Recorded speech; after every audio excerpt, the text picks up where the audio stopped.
I am Joanna Polaric, and I work in the Spiritual Life Development Department. I am born and raised in the Army. Both sides of my family have always been active, either as soldiers or as officers and different leaders on different levels.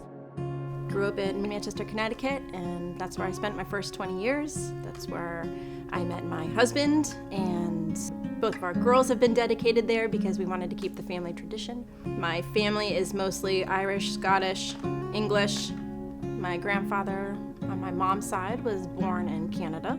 My family on my dad's side were some of the founding family members that began the Army in Manchester. They were some of the original families that were there. So I had a unique opportunity to work in the ARC with Major Charlie Dietrich, and I was very excited to take on that position to work with him because he was such a great mentor, and I enjoyed working for him. So when that opportunity opened to apply for a position to work with him, I took it. I recently earned my certificate in spiritual direction, and so I am a spiritual director. And while it's not an overly common practice for the Army, I have this unique opportunity to offer it to people. And so I would want somebody to know that if they're interested and or want to know more information, that they're always welcome to come and talk to me about spiritual direction. During the challenging times of being home, we've learned that it was just important to be present to each other,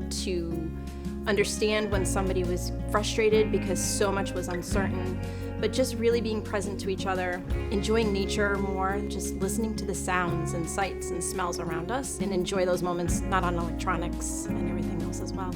I received many cards in the mail of just saying, I'm thinking of you, people that were from my corps or just friends. And in that, it kind of motivated me then to want to start sending out cards. And so as people would come to mind, I'd pray for them, and then I would create a card and mail it out. And it brought me joy to be able to do that, but also just receiving those cards, it was a reminder that I wasn't alone. People out there were still thinking of me and still praying and loving for us. And there was something so beautiful about that. And I've held on to the cards because they brought me great joy.